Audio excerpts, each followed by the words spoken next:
el concurso ya ha empezado. Antes de que vosotros lleguéis a 15, que le tocó por sorteo, se debería aprobar la prisión permanente revisable y el tema 39. ¿Se debería limitar el tiempo de servicio público de los políticos? Pues les ha tocado el primero. Es decir, se debería aprobar la prisión permanente revisable. Comienza Fran Brioa y después toma la palabra Unai de Andrés. Opción que defiende Fran Brioa, es decir, no se debería aprobar la prisión permanente revisable y por tanto diría que no, que está en contra. Y la opción que tiene que defender Unai es si estoy a favor de la prisión permanente revisable. ¿Sabéis que...? Y estamos aquí en concurso de retórica, que hombre, siempre es bueno que haya cosas así y que se nos vaya un poco de la cabeza el Fortnite o el reggaetón. Y entonces, hoy me toca hablar sobre la prisión permanente revisable. Que la mayoría de aquí dirá, ¿qué es eso? Pues yo me pregunté lo mismo.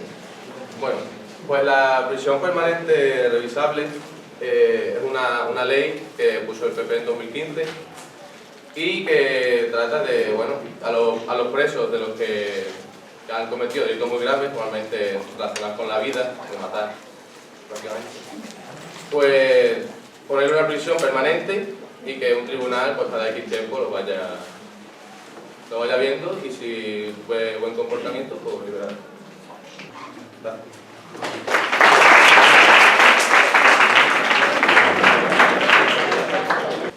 Genocidios o crímenes de lesa humanidad.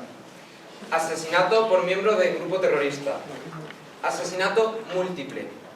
Asesinato de menor de 16 años. Estos son algunos de los casos extremos en los que se aplicaría la prisión permanente revisable. Situaciones radicales que desafortunadamente últimamente son más que comunes.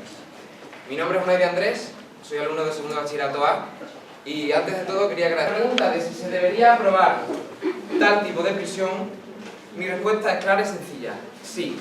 Yo la voy a ir demostrando ahora y en las siguientes fases del concurso en base a algunos argumentos contundentes como el gran número de pérdidas humanas, materiales y patrimoniales que causan los imputados, la injusticia de condenarlos con las mismas sentencias con las que se condenan a otras personas cuyos crímenes difieren en gran medida de los de estos acusados, y el hecho de que la mayoría de los casos se da una reincidencia criminal de aquellos que cometen tales crímenes, estando demostrado que en tal serie de delitos la posibilidad de reinserción es sumamente baja.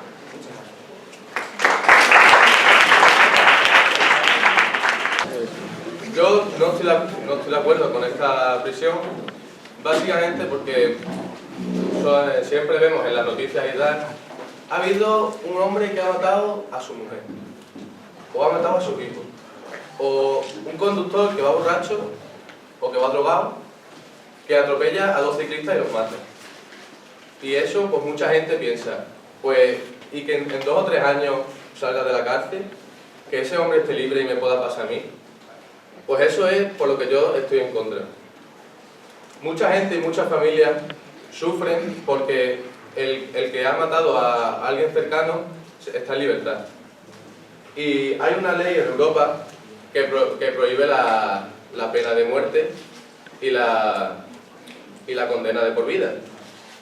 Pero una alternativa podría ser cambiarla. Yo sigo pensando, bueno, yo voy a pensar así,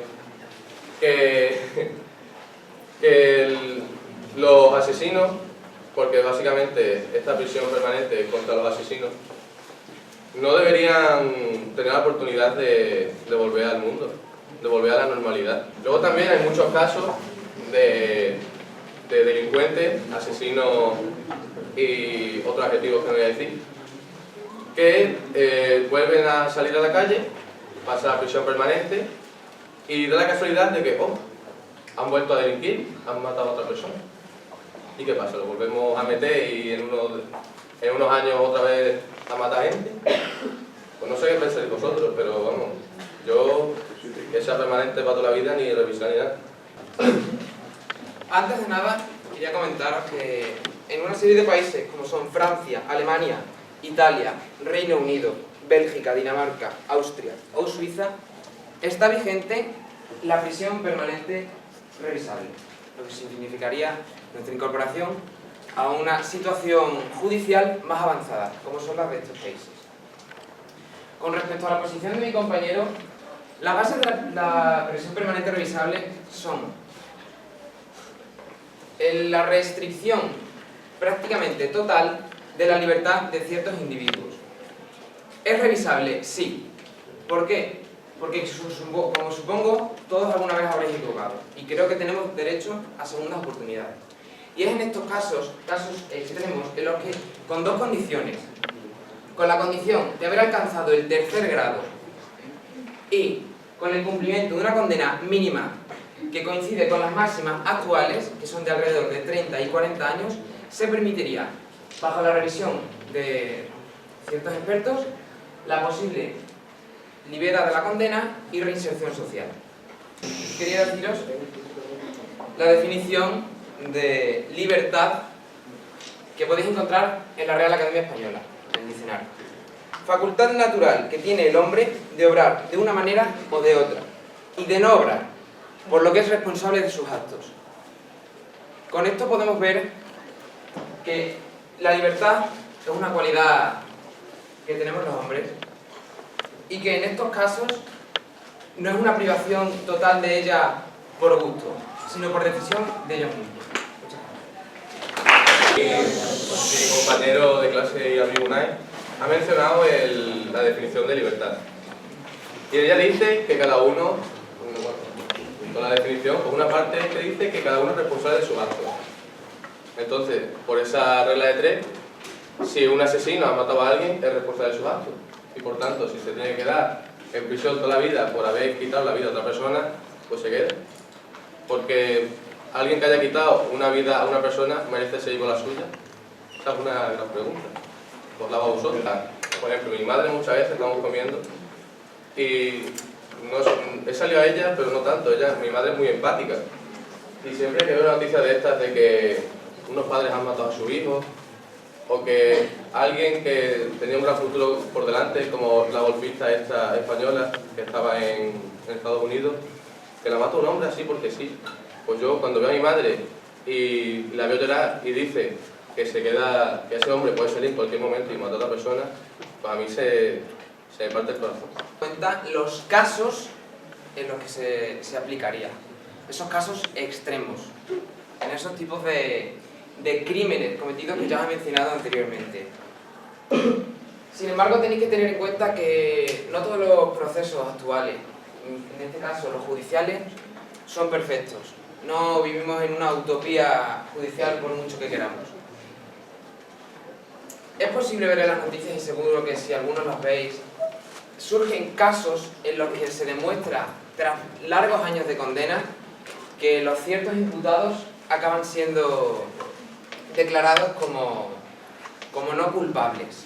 Bien, ante estos casos existiría una posibilidad de reinserción, pero tenemos que tener en cuenta que es una cosa poco probable. Poco probable, dado lo... Queda el último minuto. Muchas gracias por estar aquí a todos y a los jueces también por tener que escucharme, porque hombre, que esté yo ahí hablando y diciendo esto, pues a veces cuesta. Y a vosotros también. Con lo cual, estoy en contra de la prisión permanente revisable. Yo creo que alguien que comete esos crímenes fatales no debe tener la oportunidad de volver a salir, por muchas equivocaciones que nosotros tengamos, no es la misma equivocación. Y pues yo creo que ya está, esa es mi conclusión y gracias. Bien, después de todo lo expuesto, supongo que ya estaréis seguros de cuál es la postura más aceptada. La prisión permanente revisable es la máxima pena privativa que ha estado vigente en España, pero como ya hemos comentado, solo es aplicable en una serie de casos extremos. Y siendo estas situaciones las causantes de innumerables pérdidas humanas, materiales y patrimoniales, sería más que injusto condenarlos con las mismas sentencias que a otro tipo de personas y no sufriesen las consecuencias de sus actos. Aristóteles decía que la excelencia moral es el resultado del hábito. Nos volvemos justos realizando actos de justicia. Por lo tanto, si nuestra intención es aplicar justicia en estos casos, no hay otra opción que aprobar la prisión permanente revisable.